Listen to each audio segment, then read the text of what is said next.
Hello everyone. Welcome to Will's IAS Academy. This is Explainer series. ये जो video होगा इसमें हम कुछ ऐसे टॉपिक यूज करते हैं जो कंटेम्परेरी हो और उसके जो रूट्स हैं, उसके जो बेसिक्स हैं उससे हम कनेक्ट करते हैं। और हमारा फोकस होगा और रहता भी है कि हम मैक्सिमम और ऐसी चीजें कवर करें जो आपको बहुत आसानी से दिख तो रही है, लेकिन वो बहुत अच्छे तरीके से आपको उसके ऊपर कहीं ना कहीं आपके लिए हर्डल है। देखिए, बात करें इंडिया और नेपाल के रिलेशनशिप को लेके। देखिए, अभी न्यूज आ रही है कि जब से ये न्यू लेफ्टिस्ट गवर्नमेंट चूज की गई है वहां की जनता के द्वारा, उसके बाद से इंडिया में कयास लगाए जा रहे थे। जो भी इंटरनेशनल रिलेशन के जो विद्वान बैठे हुए हैं वो ये बात कह रहे थे कि कंसर्न्स हो सकता है कि नेपाल चाइना के खेमे में चला जाए और फिर वो अपनी वही हरकतें करे जो ओली के समय इसने करी थी। और लेकिन एक पहलू ये भी था, एक धड़ा ये भी कह रहा था कि कहीं ना कहीं नेपाल को समझ आ गई होगी, क्योंकि उसने पाकिस्तान का भी हश्र देख लिया और साथ साथ में चाइना का वही हश्र देखा। उसने देखा कि किस तरीके से जो सिचुएशंस रही वो कितनी भयावह रही। ये लोग चाह के भी अपने आप को नहीं बचा पाए। एक तरीके से पूरी तरीके से ये लोग स्क्रैप मोड में चले गए। और या ये कह लीजिए कि पूरी तरीके से ये दोनों जो इकोनॉमी है, ये दोनों कंट्री है, चाइना और पाकिस्तान, दोनों अब इकोनॉमिकली एक तरीके से ये बैंकरप्ट होने की सिचुएशन में खड़े हैं। इनके पास कुछ भी नहीं है, अपनी बेसिक नेसेसिटीज को कंप्लीट नहीं कर पा रहे हैं। अपने एम्प्लॉइज, इन्होंने एम्बेसीज बंद कर दी।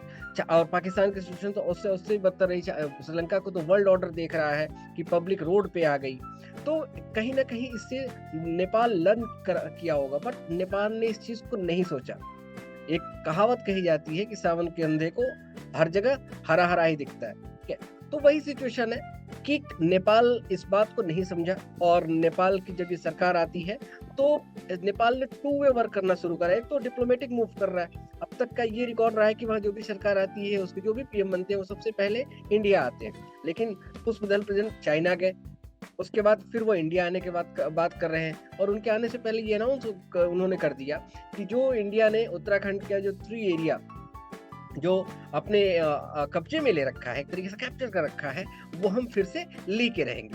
अब देखिए, ये जो कंसर्न्स है ये काफी सोचने वाले होंगे, क्योंकि ऑलरेडी इसको लेके काफी ड्रामा हो चला है, काफी कंसर्न्स क्रिएट हुए। जो बॉर्डर एरिया में लोग रहते हैं उनको लेके बहुत ज्यादा परेशानी हुई। और नेपाल को हमें समझाने के लिए कई डिप्लोमेटिक चैनल्स का यूज करना पड़ा, कई बात करनी। उसका जो सबसे बड़ा नुकसान है, देखिए, नेपाल को है। हमारी डिप्लोमेटिक जो कंसर्न है वो तो है ही, उसमें तो कोई दो राय है नहीं। लेकिन जो नेपाल को कंसर्न है वो ज्यादा बड़ा है। रीजन लैंडलॉक कंट्री है, उसके पास कभी भी सी का एक्सेस मिलेगा नहीं। दूसरा, चाइना की जो एक्सपेंशन पॉलिसीज है वो इसी तरीके से है कि वो केवल अपने यूज एंड थ्रो के लिए चीजों को यूज करेंगे, उसके बाद आपको र्यून कर ही देनी है, आपकी इकोनॉमी पूरी तरीके से र्यून हो जानी है। इंडिया के कंसर्न बिल्कुल नहीं है। इंडिया का जो नाम है वो पूरे सब कॉन्टिनेंट में, इंडियन कॉन्टिनेंट में देखिए तो बड़े भाई की तरह है। और इंडिया ने अपने इस रोल को बखूबी निभाया है किसी के साथ। इवन तो हमने ह्यूमैनिटी के बैकग्राउंड पे पाकिस्तान के साथ भी काफी तरीके के टाई अप करे, काफी उसको हेल्प करी, काफी ऐड दी। ठीक है, तो नेपाल का तो अब इंडिया के साथ बेटी और रोटी का कंसर्न है, रिलेशन है हमारे साथ।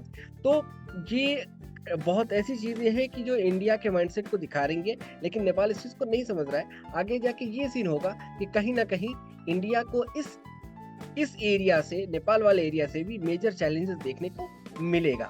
और इंडियन डिप्लोमेसी को अब इस तरीके के चैलेंज भी देखना। खैर, ये तो प्रैक्टिकल बात है कि नेशन इंटरेस्ट के अकॉर्डिंग डिप्लोमेटिक मूवमेंट होते रहते हैं। नेशन फर्स्ट होता है हमारे यहाँ डिप्लोमेसी में या इंटरनेशनल लेवल पे। ना ही कोई परमानेंट फ्रेंड होता है, ना ही कोई परमानेंट एनिमी होता है।